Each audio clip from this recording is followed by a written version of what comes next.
दो रसोई वाली बहू।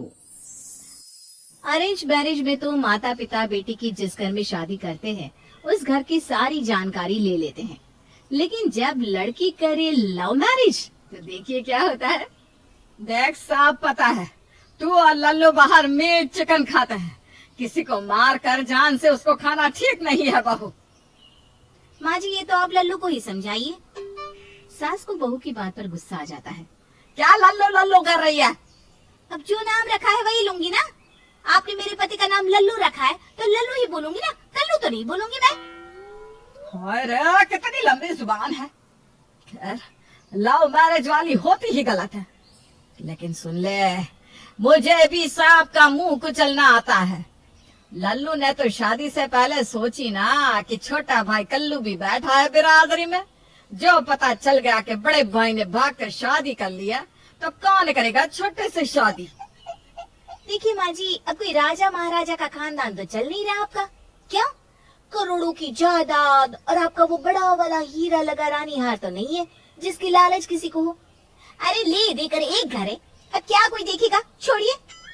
सास को समझ में आ जाता है कि बहू चार हाथ आगे है, अब बात को सीधा सीधा कर दो। देख बहू, मुझे ज्यादा ना बात सुनने की आदत है ना ही सुनाने की। सीधी सरल बात यह है कि खाना अगर तू नॉन वेज बनाएगी तो उसकी रसोई छत पर, और रोज का वेज खाना यहाँ बनेगा। मतलब दो दो रसोई? हाँ, और साथ ही साथ दोनों के बर्तन भी अलग होंगे। जिसमें नॉन वेज बनेगा उसमें वेज नहीं बनेगा। मतलब कि मेरा खाना अलग बर्तन में बनेगा, समझी? समझ गई। मतलब नॉन वेज खाना है तो दो दो रसोई। बिल्कुल, नॉन वेज खाना है तो दो दो रसोई। अब लल्लू जी नॉन वेज के शौकीन और सास का तो नॉन वेज से दूर दूर तक कोई लेना देना नहीं। बड़ी आई जबान चलाने वाली, एक दिन मैं ठीक कर दूंगी इसे। एक रोज शाम को पति घर आता है और अरे मेरी राम गली, ये ले मुर्गा, आज तो मुर्ग मसलम बना दे। हाँ जी, खाने का मन तो मेरा भी कर रहा था। रुकिए, पहले माँ का खाना बना दूं, फिर बनाती हूँ छत पर जाकर। छत पर क्यों? फिर बीवी पति को सारी बात बताती है। सोचती है अब तो सास की खबर पति लल्लू ही लेगा, लेकिन मुझे ये तो पता था कि माँ को नॉनवेज बिल्कुल पसंद नहीं है। देखो, थोड़ा मुश्किल है, या तो एक काम करते हैं, मैं ये मुर्गा किसी को दे देता हूँ, तुम ना वेज ही बना लो, खा लूंगा मैं। आज से मुर्गा कौन जाने देगा भला। ना ना रहने दो, बना देती हूँ, मेरा भी खाने का मन था, बस ये दो दो रसोई का टिटिम्बा। खैर, बहू लग जाती है पहले सास के लिए दाल चावल सब्जी रोटी चटनी पापड़, और फिर हाय रे, लल्लू जी सही बोल रहे थे, वेज ही खा लेते, लेकिन अब मैंने वो भी खाना इतना नहीं बनाया है, छत पर ही जाना होगा। बहू साड़ी को लपेटकर छत की यात्रा को पूरी करती है। प्याज को पीसने से लेकर चिकन को धोने का काम पूरा हो जाता है। गैस में लग जाती है आग, लेकिन हाय रे कुकर, वो तो अभी ऊपर आया ही नहीं।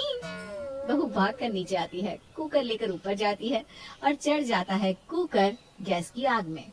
लो जी, प्रोसेस शुरू। लेकिन कैसे? हे भगवान, ये क्या, तेल का डिब्बा, वो तो लाना ही भूल गई। वो फिर भाग कर नीचे जाती है और तेल लेकर आती है, लेकिन ये क्या, जब तक वो तेल लेकर आई तब तक तो कुकर ही जल गया, चारों ओर धुआं ही धुआं। अरे कल मुझे क्या जलाकर खाक किया है?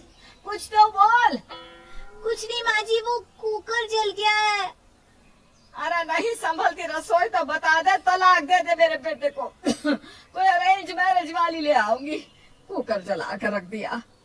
बहू भी तमतमाती नीचे आती है, लेकिन सामने बैठे भूखे पति को देखकर मन मारकर वापस ऊपर चली जाती है। वो चिकन बनाती है, रोटी चावल बनाकर पति को आवाज देती है, ए जी ऊपर ही आ जाओ, यही बैठकर खा लेते हैं, अब मेरी हिम्मत नहीं कि मैं नीचे आऊं। सास बेटे को आंखें दिखा देती है और बेटा डर कर, वो क्या है ना, नीचे कूलर के सामने आराम से खाएंगे, यहीं ले आ। बीवी पैर पटकते कभी कुकर लेकर आती तो कभी चावल रोटी तो कभी सलाद। मजा ही आ गया, आत्मा तृप्त हो गई। मैं तो कहता हूँ कि मुर्गा अमर हो गया मेरे पेट में।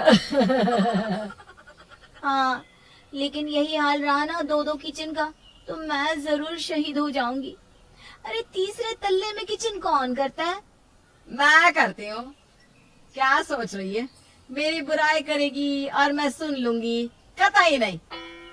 सास बहू की रोज की लड़ाई किचन को लेकर या फिर उसकी सामान को लेकर शुरू ही रहती है। फिर एक रोज, हाय रे, धर्म भ्रष्ट कर दिया इस लड़की ने।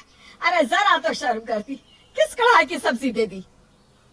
बहू देखती है कि नॉनवेज बनाने वाले बर्तन में ही सास की सब्जी बन गई है। अब माँ जी वो क्या है कि चुप कर, मेरा सारा मूड खराब कर दिया। लेकिन माँ जी इसमें तो एक बार भी चिकन नहीं बना है, ये तो नई रखी है, पिछली बार भी कुकर में बनाया था। चुप कर, मैं कह रही हूँ ना, बिल्कुल चुप। जुबान तो तीर की तरह चलती है। माना नहीं थी, लेकिन क्या नाम से खरीदी थी? चिकन। अब इसमें तू आलू बना या गोभी, नाम तो उसका भी चिकन हो जाएगा ना। हाय रे, कैसी बहू से पाला पड़ा है। सास जोर जोर से रो रही होती है तो आसपास की औरतें जमा हो जाती हैं। सभी सास बहू की बात को सुनकर वही निष्कर्ष निकालती है जो सही है, यानी कि सास सही है। आप लोगों को क्या लगा था? हम तो बहन को कब से जानते हैं, पहले पति से परेशान रहती थी, अब बहू से। हाँ बहन, वो भी ऐसे ही नॉनवेज खाते और मेरा धर्म भ्रष्ट करते थे। अब वो गए तो ये आ गई। अरे बहू को काबू में क्यों नहीं रखती? बोलो कि नॉनवेज नहीं खाना तो नहीं खाना, बोलो। अरे हाँ, मैंने बोला नहीं खाना है, पर बहू है ये, जबान कितनी लंबी है, क्या जानो तुम। हाँ, लव मैरिज की है ना लल्लू की, तो यही मिलेगी लव मैरिज वालियाँ। बहू को सुनकर गुस्सा आ जाता है कि भाई एक ऐसी कढ़ाई जो कि नई है, बस इस नाम से खरीदी गई थी कि इसमें नॉनवेज बनेगा, अब उस पे पहली बार सब्जी बन गई तो वो कैसे नॉनवेज हो सकती है? माना मुझसे गलती हो गई कि एक नई कढ़ाई में मैंने सब्जी बना दी, लेकिन क्या वो नॉनवेज होगी? और क्या बात बात पर लव मैरिज वालियाँ बोलते रहते हो आप लोग?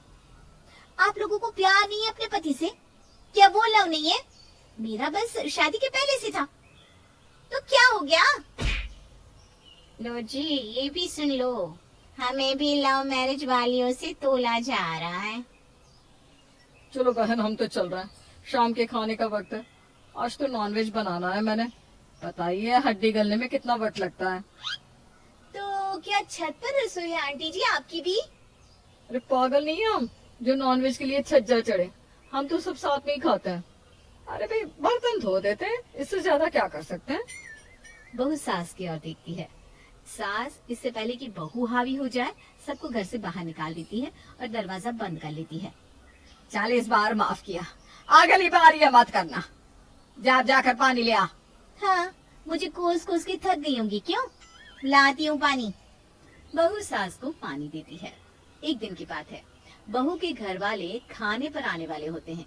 बहू पति को फोन करती है, सुनो ना लल्लू जी, वो मेरे भाई भाभी आ रहे हैं रात को खाने पर, तो आते वक्त आप मुर्गा ले आना। अरे रहने दो ना, तुम परेशान हो जाती हो ऊपर नीचे कर करके। कुछ अच्छा सा वेज में ही बना लो ना। अच्छा जी, मेरे घर वाले आ रहे हैं तो वेज बना लो। नहीं, बनाऊंगी तो मैं नॉन वेज ही। वैसे भी मुझे बनाना है ना, मैं बना लूंगी। बहू किसी तरह सारा खाना बनाकर छत पर जाती है और नॉनवेज बनाकर जैसे ही सारा सामान लेकर नीचे आ रही होती है, उसका पैर फिसल जाता है और सारा गर्मा गर्म नॉनवेज बहू के ऊपर। हाय रे मेरी बहन, ओहो इतना सारा सामान ऊपर से क्यों ला रही थी? बहू बेहोश हो जाती है। उसे होश आता है तो वो बुरी तरह जली होती है और सामने खड़े होते हैं डॉक्टर और पुलिस। बहू देख, तेरे भाई ने पुलिस बुला ली है। अरे बेटा बताई नहीं, मैंने तुझे नहीं जलाया, लेकिन तू क्यों बोलेगी? मेरी तो जिंदगी अब जेल में ही बीतेगी।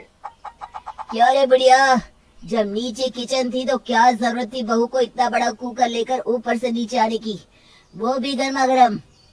अब बोलिए, क्या आपकी सास ने आपको ऊपर खाना बनाने के लिए मजबूर किया? बहू, जिसे जलन के मारे दर्द हो रहा था, वो देखती है कि पुलिस ने उसकी सास को जोर से पकड़ रखा है। पहले आप मेरी सास का हाथ छोड़िए, छोड़िए। मेरी सास नॉनवेज नहीं खाती, इसलिए मैंने ही किचन ऊपर कर लिया था। दो किचन के कारण ऐसा हुआ। इनका कोई कसूर नहीं है। इन्होंने तो मुझे मना किया था लेकिन मैं नहीं मानी। अरे ननद रानी क्यों झूठ बोल रही है? नहीं भाभी, मैं सच बोल रही हूँ। मैं अपने 2 किचन से खुश हूँ। सास की आंख पर आती है। पुलिस और बहू के घर वाले चले जाते हैं। किसी तरह बहू का इलाज होकर वो ठीक हो ही रही होती है कि सास हाथ में थाली लेकर आती है। बहू ये ले, मैंने तेरे लिए नॉनवेज बनाया है, वो भी अपने हाथ से। और हाँ, नीचे वाले किचन में, क्योंकि किचन अब 2 नहीं 1 ही होगी, लेकिन बर्तन अलग अलग। बहू सास को गले लगा लेती है। इस वीडियो को लाइक करें, हमारे चैनल को सब्सक्राइब कर